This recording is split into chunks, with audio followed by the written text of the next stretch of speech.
So I wanted to guide us in some rounds of kapalabhati breath, but I thought I would do so with, we keep talking about the breathing with the sound, making the sounds of the ocean. So I wondered if I could bring in some recordings of ocean sounds that we could breathe to in the background. So I'm going to try that today, see how that works. So just want to have you think about one thing.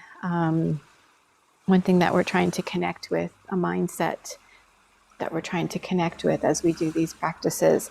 Not only that we're breathing for health and for healing and to keep us from becoming sick, maybe even for longevity, but also the thing that we're trying to cultivate is something that you might consider to be like the great mind. Sometimes I think of it as the blue sky mind, that sort of sense of vastness around all of your experiences.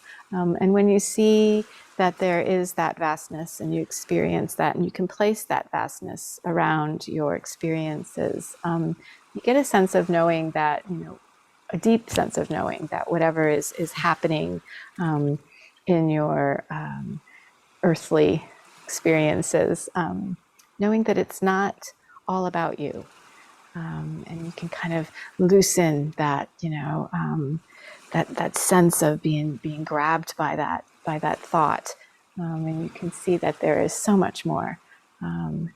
It's not just you. So we're going to do some rounds of kapalabhati breath, and this practice that I'm recording falls within a beautiful supermoon month this summer. And in this supermoon month, midsummer supermoon, we have the festival that comes to us from the ancient yogis, and it brings something that's called Guru Purnima.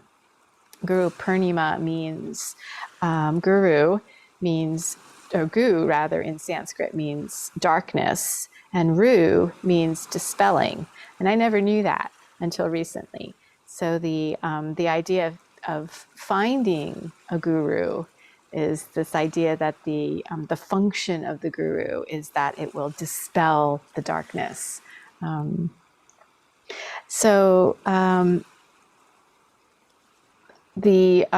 word Purnima, then means also circle, or the completion of a circle. So coming back around to touch point, the starting point, again and again, and this is really significant, given that the festival of Guru Purnima falls on the fullest of the full moons.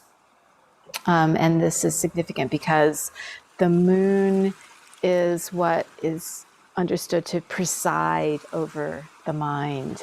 So this idea of the great mind, perhaps the moon presiding over that, thinking of the fullness of the moon, the fullness of and vastness of awareness. So we will practice these rounds of kapalabhati breath. So then we're going as we do our rounds of kapalabhati, thinking about sitting up straight, sitting up tall, sitting up comfortably. I'm even going to put something underneath my sit bones here. As you can see, I have a pillow that I'm actually going to sit on so that I can kind of perch on the front edge of that pillow.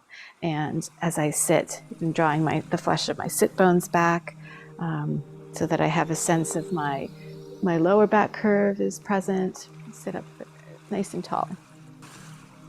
So we're making that quick burst of an exhalation, letting the inhalations just kind of take care of themselves. You don't have to be conscious or active or worry about the inhalations, that you will take in enough air in between those quick exhalations.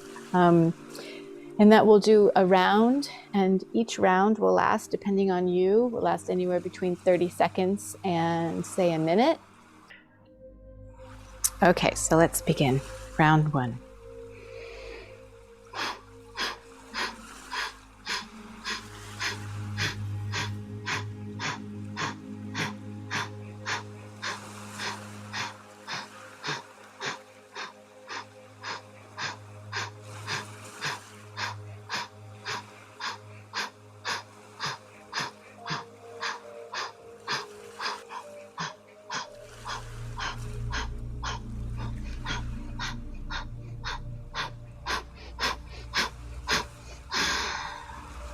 Exhale fully.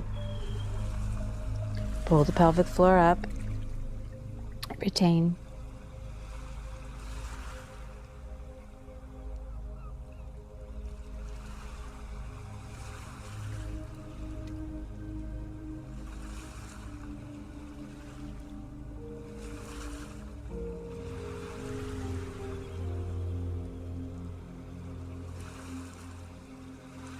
And then when you can't hold any longer, go ahead and inhale, fill back up. And when you get all filled up, retain again. Pull the pelvic floor up.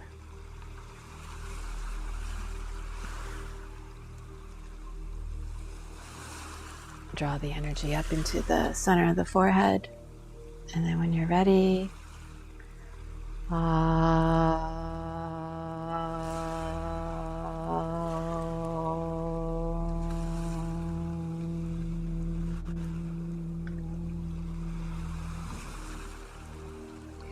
then you can take a couple natural rounds of breath now, just to reset.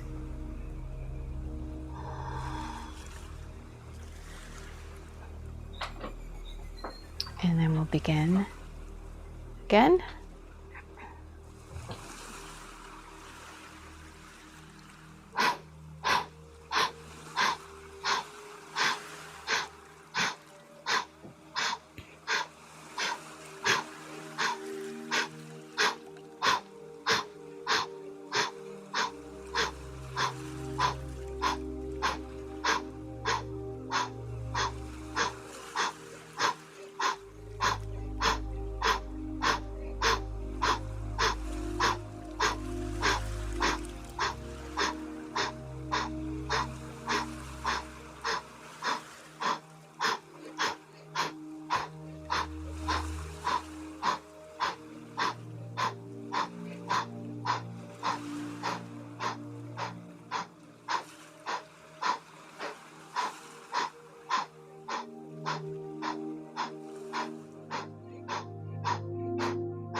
Retain the breath, empty out, pull the navel in, meditate on empty lungs.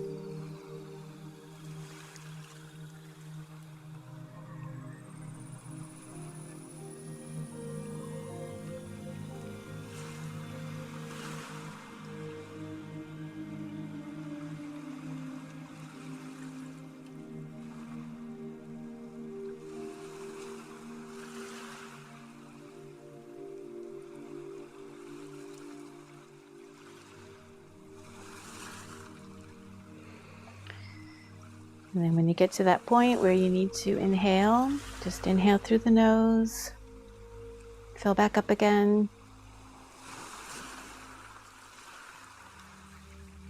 And then hold the full breath, feel the fullness.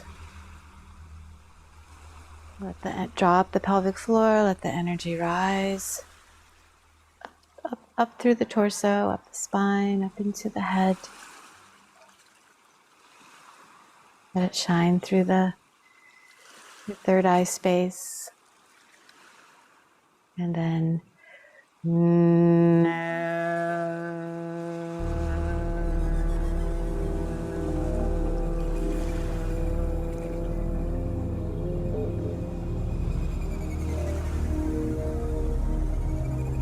closing the mouth. Sit still.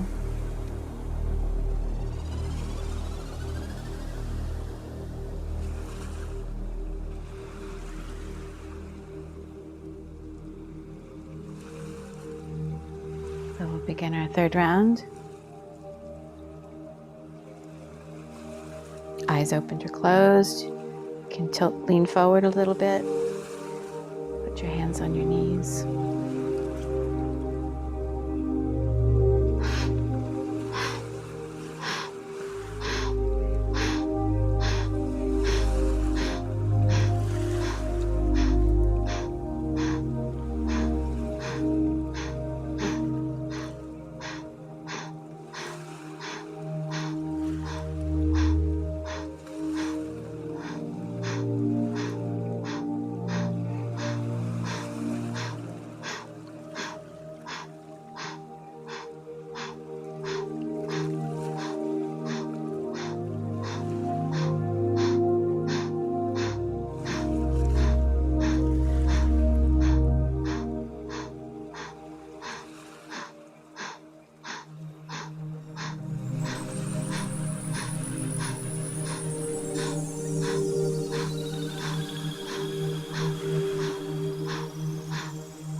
exhale,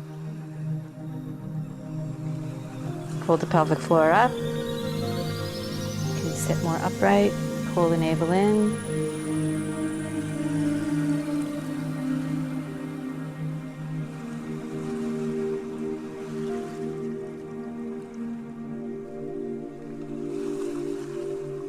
Holding. Be in the stillness.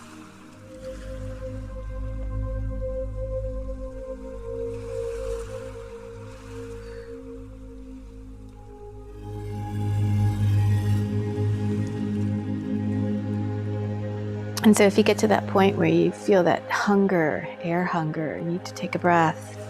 Some people like to count backwards from 10 from that point until you really get to that sense of needing breath. Sometimes I only get to 7. But then when you inhale, just let the energy rise up from the base. Pull the pelvic floor up, filling back up again. Expand. Draw awareness and energy up into the space in your head. Notice all that energy, what color it takes, and then hold again.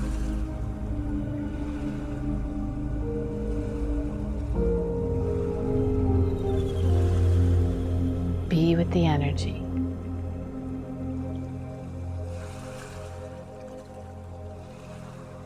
And then when you're ready to release that mantra, that tone, feel the vibration, let the body vibrate. Where do you feel it? In the heart, in the head, throat?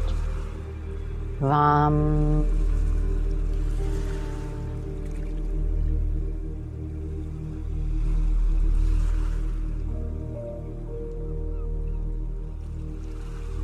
Coming back to center.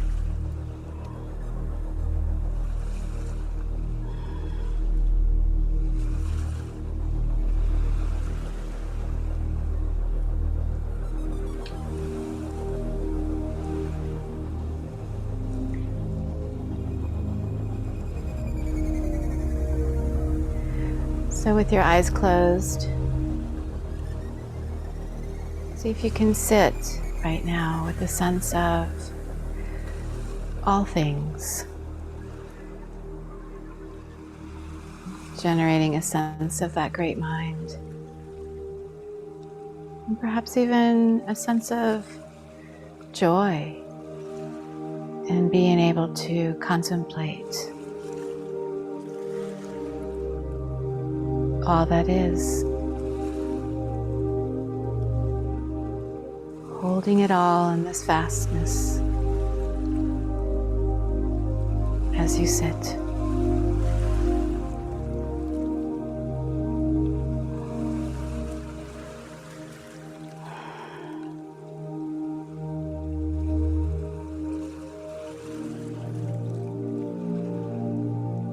Just letting the breath be free. Barely there.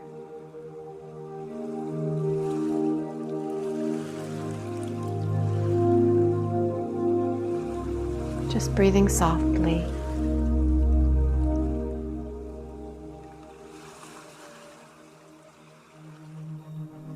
As you exhale the breath, letting it let it exit the body softly, gently.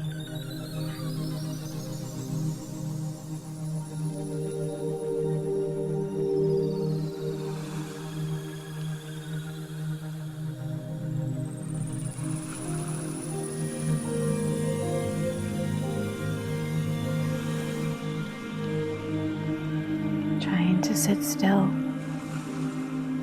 as possible. Remember that even the Buddha couldn't sit still,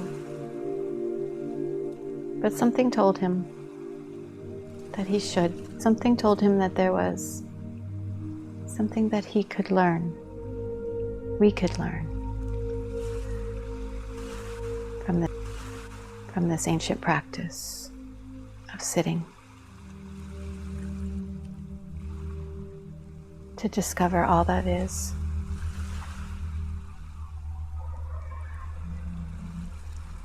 Be in love.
So with the sound of the bell,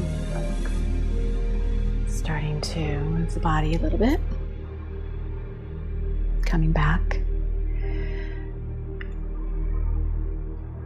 And see if you can bring forward with you out into the rest of your day or your evening this sense of yourself, this quality of integrity, fullness, acceptance, this quality of the great mind,